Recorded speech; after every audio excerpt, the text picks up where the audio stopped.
Hi guys, welcome to your first screencast. Okay, so we're going to be looking at flexibility training in today's lesson. I want you to get some key points down onto a piece of paper here. I'm going to give you the layout for the Cornell notes, and I want this to be taken on the information that's going to be in front of you. So first of all, flexibility. Okay, it's important for all sports performers, whether you are a 100-meter hurdler or a footballer or a gymnast and so on. We need flexibility to produce movements within sport, to produce power and so on. So, first of all, key terms, flexibility. This is having an adequate range of motion in all joints of the body. Okay, and isometric. Isometric is a muscular action in which tension develops, but there is no change in muscle length. So, if you think about it, holding a squat against a wall and staying still, your muscle is contracting, but it does not shorten or lengthen whilst it's producing tension. A plank as well, so your muscles are contracting, however they're not shortening or lengthening under tension. And you've got a scrum there as an example as well. So that is what isometric means. We're going to come across that term later on in future lessons when we start to look at the other aspects of this unit.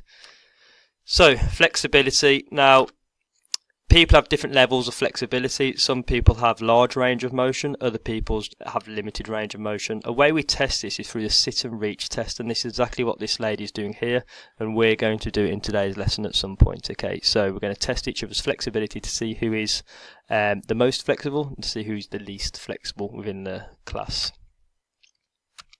So we're going to also discuss why they may have different results. Okay, so don't look at the next part. We don't need to worry about that. So Cornell notes, this is how your Cornell notes is going to look. So in flexibility, I want you to write down what flexibility is there, and remember it's having an adequate range of motion in all joints of the body. So you put that information in there, and then remember your key question here. We'll use highlighted points from the information to get you the answer, flexibility. So for example, what F refers to having a range of motion in all joints. That would get you the answer, flexibility. Then you're going to do that for static stretching. And within static stretching, we have two types of static stretching. We have active and passive. You're going to do that for ballistic, and then we have proprioceptive neuromuscular facilitation, which is shortened to PNF.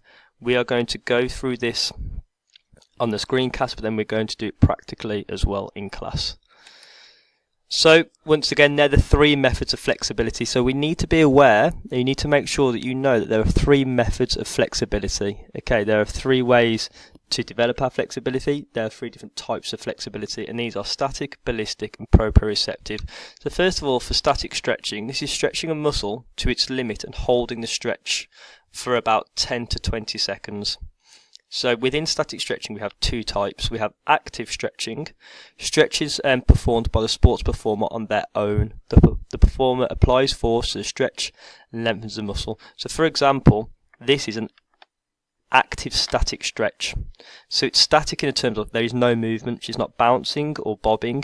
She's holding her toes. She's putting the force into the stretch of the hamstring here, and she's actively stretching it in a static motion. We also have passive stretching, and this requires the help of another person or an object. The other person or object applies an external force, causing the muscle to stretch. So for example, here, this lady is stretching a hamstring by using this fence, okay? So she's passively stretching. She's not actively stretching her hamstring there. It's the fence that's applying the force. So here, this is a passive static stretch because, again, she's still. There's no movement taking place, and that is passive. This is another example of a passive stretch. Once again, the performer's not applying the force. This person is holding their limb static, so there's no movement, in that position and applying the external force. So that is another example of a passive stretch. So, static stretching, we have two types, active and passive, and there are some examples for you.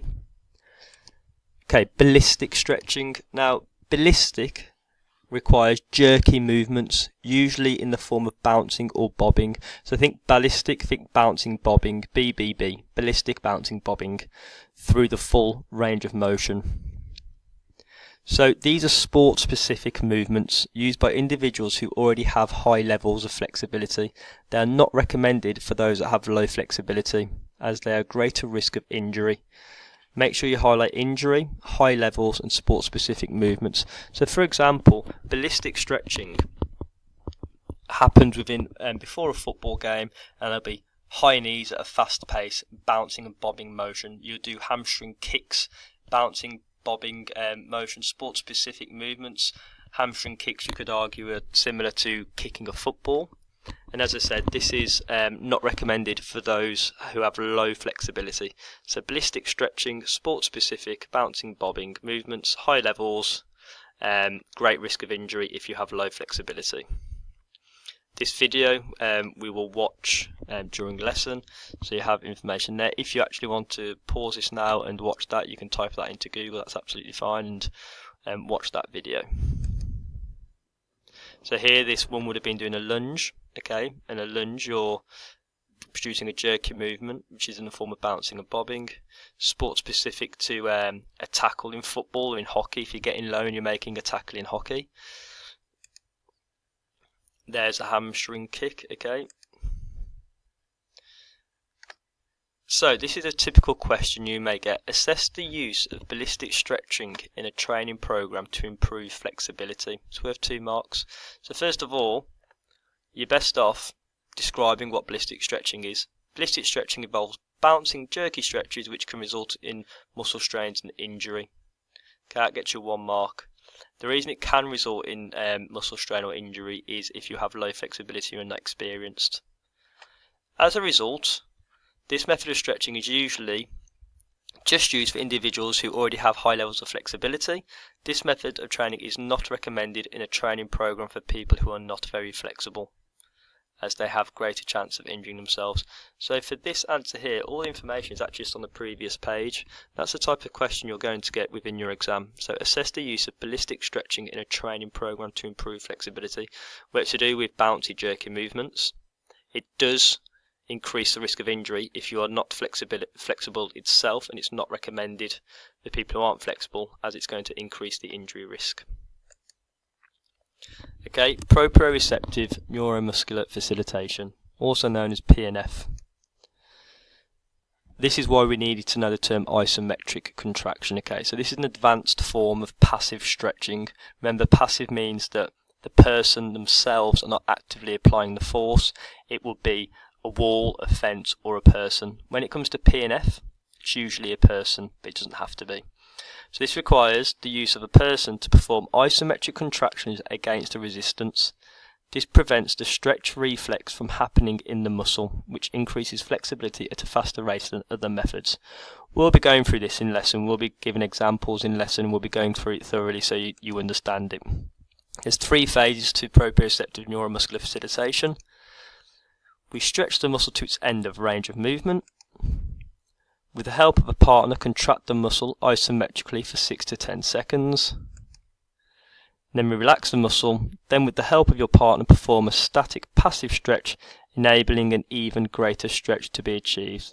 I'll actually run through this with you with the picture we have had previously. So this picture here. So PNF, what's happened is this person will take this limb, so we're stretching the hamstring to its end of range, and then they'll hold there. Now what will happen is the person will ask the client, make sure I cannot move your limb, and now will apply a force to the leg, so then this muscle isometrically contracts, i.e. it contracts with no movement. So the leg doesn't move, and they hold that for 6 to 10 seconds. After 6 to 10 seconds, the person relaxes. This person relaxes, and then this person will slowly take the stretch further. So the leg from here might actually be here. And then again, they isometrically contract for 6 to 10 seconds. After they've done that, they'll relax and they can take the limb further. From here, then maybe here, to then eventually maybe even here 3 times. So that is what is meant by PNF stretching, and as I said, we'll go through this in lesson. That's all I want you to get down for now.